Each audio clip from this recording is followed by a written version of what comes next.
day. Whoa, whoa, whoa. Oh, what a day we're gonna have today. Listen, I had to sing that at a summer camp I went to, and I remember singing it and being like, okay, it's kind of a jam. But the thing was that like you didn't know the rhyme. You had to like select on random people to rhyme about what their day was gonna be like. And like a part of me was like, this is unfair. We don't know all how to rhyme on the spot. Some singers don't know how to rhyme on the spot. And sometimes the rhymes were like really good and they kind of ate. And then sometimes they were really bad. Mine were always pretty bad. This is a combination, a recap of actually 2 months. Not 1, not 2, but yeah, it would be 2 months. That's 2.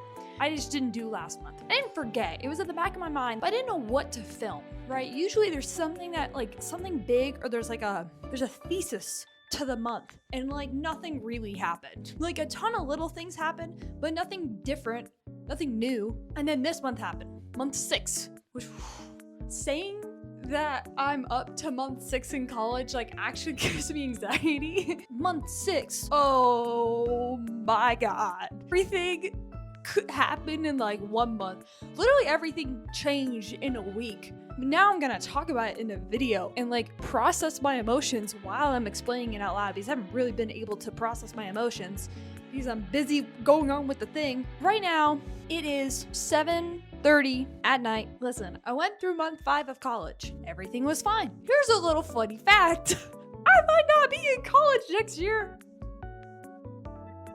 I can't believe I just said that out loud. I know what you're thinking. It's probably my grades. It's not my grades. It's not me. I didn't do anything yet. I'm gonna talk about myself in the third person. Talking about myself in I statements is making me feel a little woozy right now. So I'm talking about myself like I'm a character, like a third person. It's gonna sound weird, but it's fine. It's just to make a point. Okay, me, Lulu, if you don't know yet. Lulu played basketball going on 8 years. It's like her favorite sport. It never feels like work to play basketball. And she played varsity in high school, and she played all these AAUs to the point where she would play basketball all year round. In her senior year, went to varsity on her high school, and they're like, we're not gonna play you. Which, if you're any other player, you're like, damn, that sucks. I must suck. Here's a little quirky fact about Lulu. All her other teams that she played for would play her. That's a little weird. So Lulu didn't play for that team, but instead, Lulu played for a men's team. Well, men's is a weird word. They're high school boys, but like it's weird to call them like the boys team because that sounds like it's elementary. So I'm gonna call them men's team, but it's a high school team. She played for an AAU men's team. But then with playing with the men's team and getting highlights against other men, Lulu got recruited. She even, a week before the due date to decide on college, got a D1 offer. Lulu got the D1 offer and was like, I should take it. That's my dream come true. I never thought I'd be good enough to play D1. I should take it. And then they were like, we don't have your major. So here's a little quirky thing about going to college. If you're going for your education, you kind of need to go for your major, right? Also, I knew if I went to that school and because they don't know my major, I would have to transfer and that would suck. And I thought I would be very depresso and it would be very cold. The place where the college was fully hit 8 degrees like a month ago. I'm not gonna lie, does Lulu regret not going to that D1 school? No, because I don't think I would be as good as a basketball player as I am now. I also would have probably been kind of sad because I wouldn't like the atmosphere. It would be cold all the time. So Lulu didn't go to school for basketball. I pursued my passion as much as I did. I made a really good effort, but I'm gonna go for a school that I like because of the school. So she went to the University of Arizona. It's hot, it's a big campus, there's 53,000 students, it has every resource you could imagine. And she thought like, maybe I'll play basketball, maybe I won't. She played intramural. And then she's like, ooh, I actually kind of cooked. And then she won an intramural championship. Damn, I actually might be good at the sport that I underestimated myself in. And then she was trying to be a walk-on at the university. To be a walk-on at like such a large university that's known for recruiting its athletes is incredibly difficult. The NCAA doesn't even like recommend you doing walk-ons anymore. Like it's that difficult. But she's made some progress with communications, right? Fast forward. Lulu trains all the time, sometimes 2, 3, even 4 hours a day. She's doing weights. She's using a training facility like outside the university. She's doing scrimmages with men's teams. Fully like, I love basketball. This is my passion and I love doing it. I want to follow my passion. And I also don't want to regret it years later if I don't follow it. I'd rather go all for it now and it not work out than regret it years later. So she's like, I might have to transfer to a D1 school somewhere else. Emailing, reach out, take flights and visit the school, see if they like her, send videos. And then Lulu kind of thought, oh, there might be another alternative. Lulu might be able to go overseas. The United States has the WNBA, it's Women's National Basketball Association. But again, there's other countries in the world that also have professional women's basketball leagues. There are also countries that also have college teams. Lulu is like, could I just go overseas and play basketball? Now, the rules are two things. One, if you want to go to the WNBA, you have to be 4 years out of high school. You can do whatever you want in those 4 years, but you have to be 4 years out of high school. Second, if you're a professional women's basketball player and you sign a contract, you cannot go back into collegiate sports. You cannot play overseas and get a paycheck and then come back to the US and play for a D1 team. That's a third plan. And Lulu's like, every day I learn more and more about this, I'm slowly like, wait, this sounds amazing. It's just every time I hear about the news or like out in the world and like I'm just hearing people tell me stuff, it just makes me a little bit nervous. I'm like, is that supposed to be happening? If I do follow through on this, and this is my future, and I will not be in the US, and I will not get my degree, at least now. I can always go back. A ton of people were like, what about your degree? And I'm like, I could fully go back and get it like later in life. I'm leaning more and more towards it. Let's take it a little bit easy on Lulu, because even I thought about this and I was like, oh wow, I kind of sound like a dumbass. If I told my younger self, oh, now we're speaking in I statements, by the way.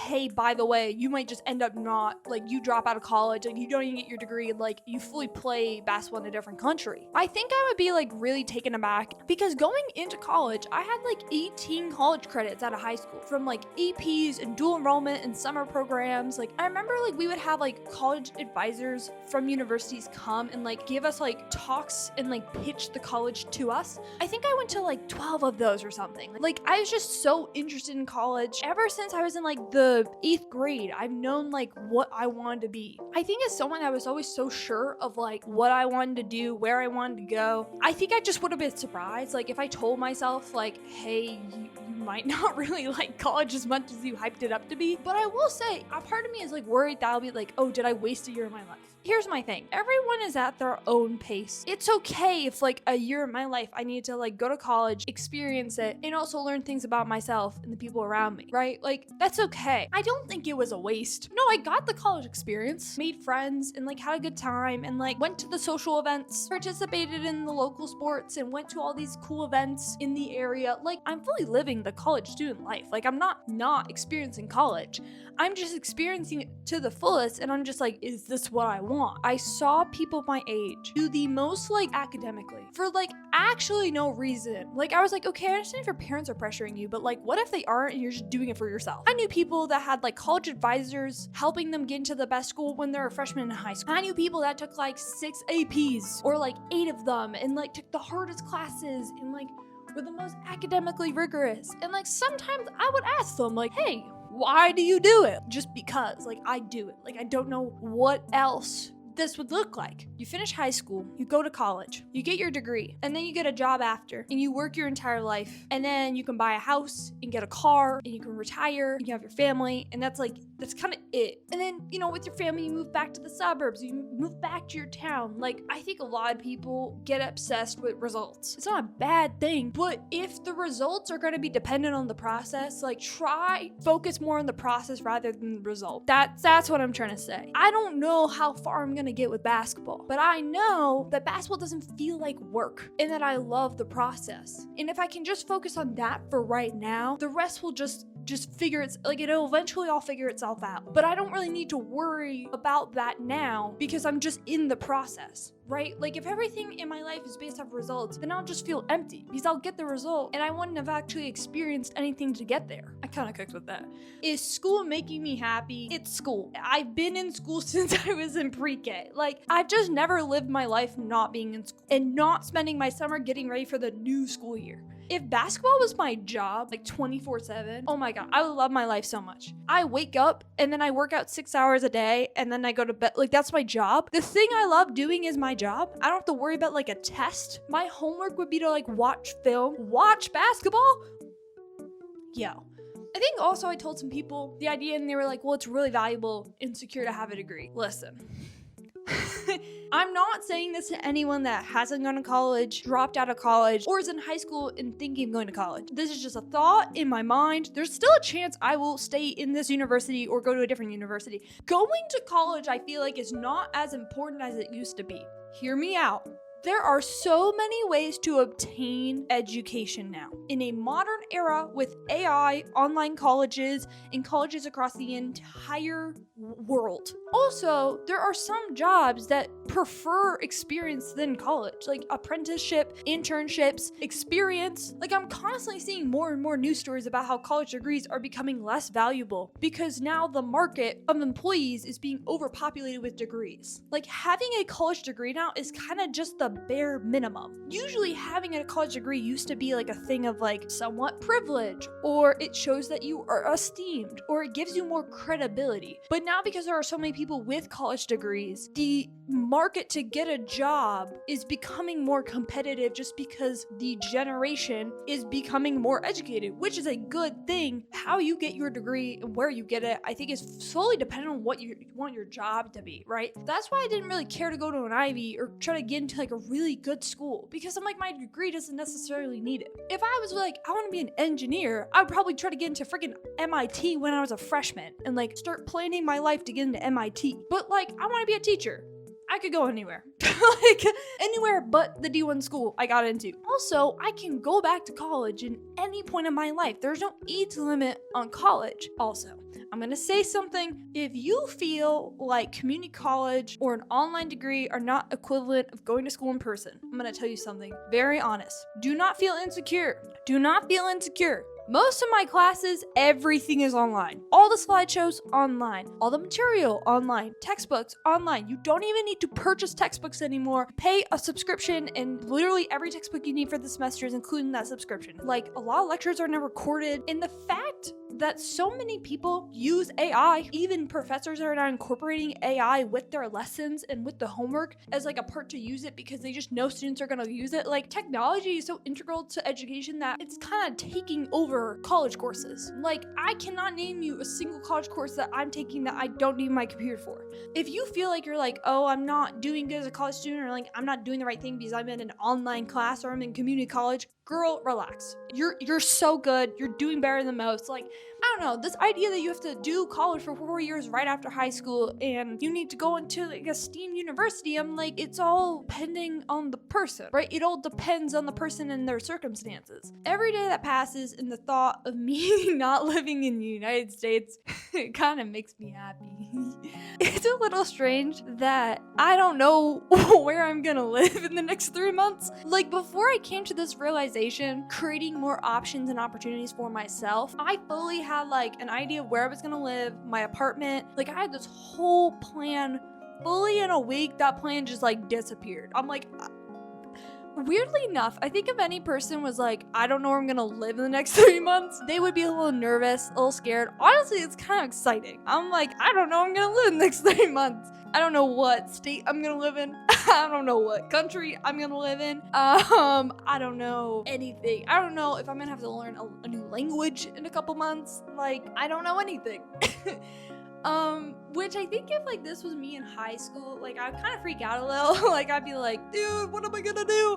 But now I'm in college and like I'm pretty confident in myself as a person, and so I know like no matter what I end up choosing or doing, I'm gonna be happy no matter what, because I know I'm doing it for myself, right? So like a part of me is excited. I'm realizing now Valentine just came and passed, and I have to tell you, I really gotta give up. But I actually I'm making an official statement. I have to throw in the towel. It's time to give up. KO. It's over. It's a hibernation. We're doing a little sabbatical. I can't.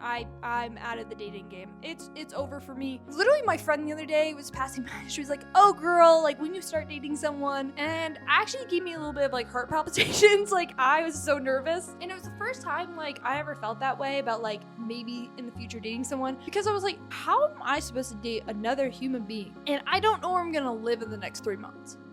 Like, low-key, I'm like, yo, like, I don't know if I can rely on me emotionally right now. Like, I don't know what country I'll be in. I don't know what language I'll be speaking. I'm kind of just enjoying the moment, going through the motions. I'm doing the right thing. So I'm like, me dating right now, I'm like, ugh. Like, even I'm like, ugh. So when my friends, I told them this, I was like, yeah, like, I don't want to date anyone right now. Like, I don't think anyone should date me. My friend's like, yeah, that, like, you be single for you, like that's why you're single. And I was like, oh, I love how we're all lying to ourselves that like it's been a choice so far. Like like the fact, like by choice, I've been like, oh yeah, I need to be single to work on myself. No, this is a recent of 4 days ago, I was like, damn, I should really not date another human being. This is like a recent realization. Like I was like, those prior dozen or so months, like that was not my choice, babes. Like, I don't understand like why we're like, I love how like my friends and my parents have been like fueling my ego and my delusions so hardcore. When they talk about me being single, they say it like it's been a choice. Girl, it has not been a choice. It has either been people that hit on me that I'm fully not interested by, nor by them, and I just say it up front, like, hey, I'm just not interested. And it ends right there. Or me into people that just do not spend the time getting to know me or just care. That's been it. That's been it.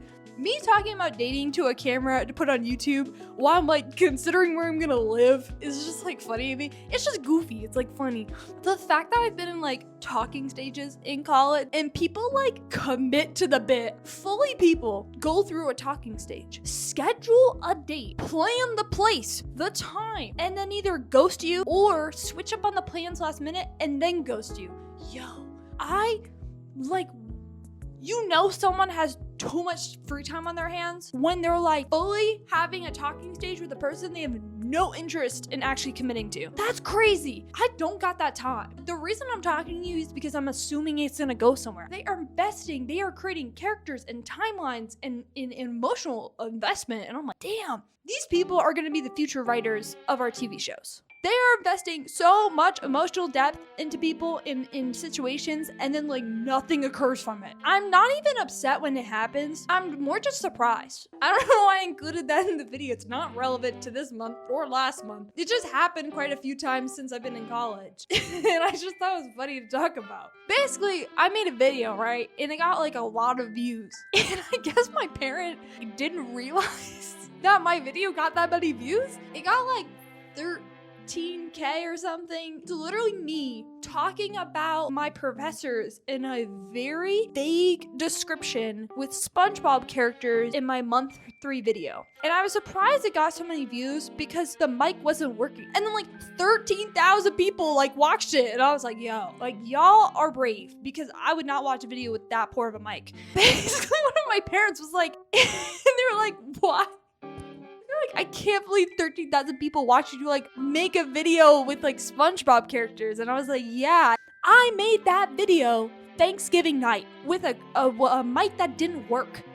Someone said to me, was like, I think people like your videos because you're kind of unapologetically like just honest. Like, I think everyone's somewhat thinking sort of the same thing. You're just saying it out loud. And I think that's why it's comforting to watch your videos. And I thought that was very sweet. The plot of like my videos has kind of been all over the place. The reason why I make videos and why no matter what happens, I'm gonna keep making videos is because when I was in high school, God, I hated high school. Like, I look back and like, I just freaking hated high school. There were a lot of times where like I saw things, especially at a really young age, that like I knew something was off, or I knew this wasn't right, and I said something out loud once in a while and everyone looked at me like I was crazy, or they just could not relate in any way. I don't know if that's like maybe I was a woman saying something out loud that like people didn't agree with. I don't know what it was, but a lot of times I would be like, hey, sometimes I feel alone even though I'm surrounded by hundreds of people every day, or sometimes I feel like everything I'm doing doesn't matter because I can't see the progress and I can't see how far I've gone. I felt very alone and isolated by my thoughts and my opinions. I would literally go on YouTube and try to find women my age that felt and thought the same things. Shout out, I grew up watching Joanna Sadia. She's not on YouTube anymore. Rip her YouTube channel. You cannot find it anymore. You can find the Joanna Sadia archives though. Her YouTube channel was deleted. I think she went off the grid. God bless her. I hope she's doing super well in life because she was awesome. But watching Joanna Sadia videos literally was an escape for me. Felt like I was having a real conversation with another person that was just a low-key honest person. I think who I watch now that like actually uploads videos is Aisha Ray. Am I saying her name right? I would really hate if I'm saying her name wrong. No, my name is not Aisha, it's Asia. You can't tell me how my name is pronounced. Who, like, you're not the government. The government can't even tell me how my name is pronounced. Shout out to her too. It's her and her ADHD like random thoughts, but they're always so real. She just says things that like I think about in my head or I say out loud in front of other people and they just don't get me. But like I watch her videos and feel like, oh my god, I really vibe with this person. I also watch Nicole Raffi like dissect like pop culture stuff because like I'm sometimes not chronically online, so she's chronically online for me and she can explain things to me, and then I can explain it to my friends and be like, hey, you should watch Nicole Raffi. All of these three women that make YouTube videos or did in the past all have different opinions and different experiences, but the reason why I feel like I can connect to them through their videos is because it doesn't feel like they're lying. It doesn't feel like they're BSing me because there's nothing at stake. It's them saying, I went through this thing and this is how I felt, period. And that's what I try to do in my videos, is that even if 13,000 people watch a video, 3 people can watch it and say, oh my god, I get that, that's totally me. It's okay if you are 23 years old in college and you're just like, damn, I don't know if this is what I want to do anymore. Even if it's not the initial goal you had, you still learn something from it. And if it took going to college for me to eventually transfer or leave college entirely to figure out what I wanted to do, then that technically was worth something. I think there's all this pressure of like doing the right thing at the right time and being as most successful as you can in your field to be worth other people's time. And like I was so obsessed about that in high school. And I always felt like I never did enough and that I wasn't worth people's time. And now I'm literally alone in a state where I didn't know anyone when I came here except for like one person. And now I'm considering moving to a country where I literally know no one in the country. And if you're constantly comparing yourself to other people, you're not doing it for yourself, you're doing it for other people. When I was in high school, like I was always comparing myself to people that either people that I felt were putting me down and me saying to myself, oh, one day I'll show them. Like that was the thought process of like, let me show you my like glow up. But now I'm in college and like I am now very physically fit because I bodybuild, I'm fully working out like crazy hours. Like I have reached that like, you know, aesthetic look. I don't care. I wear loose covering clothes more now than I was in high school, but I've hit the body that I wanted to have. I'm achieved academically in many ways, but I'm not thinking about the people I went to high school with. Like when you achieve the things you want in life that you dreamed of when you were a kid, you're not thinking about those people anymore. Like that really proves like I did it for myself. No one is pushing me to play basketball. Only I want to do it. And that really shows me I'm doing the right thing because I'm like, no one's pushing me to do it. It's a long video, but it is to cover like 2 months of thought. So far, I'm trying to do a run in the morning and weights, go to my classes, work out right after my classes, then go home and study. It's really hard to keep that schedule because I have really cool friends that I want to hang out with. And sometimes I don't want to do homework. And sometimes I'm really tired. It's okay. It's okay if I don't know. The first step is admitting you don't know. Oh, here is my board of homeworkies. I was supposed to finish at 8:15. It's 8:25, so I was 10 minutes late. God, is that crazy? If I make money from YouTube, my job will be to talk to a camera. Me, a little goofy girl. That could be my job. I could get money talking to a camera. Oh my god. Okay. To end this video in A24 fashion, I am in the library and I'm like trying to find like a room to stay in, and there's like floors of bookshelves and like the fancy book. You ever seen they twist the wheel on the library thing and try to run through it and try not to get hit? I've never seen one of those in person, and they had them here. Felt like I was in an A24 film. Thank you. Boy.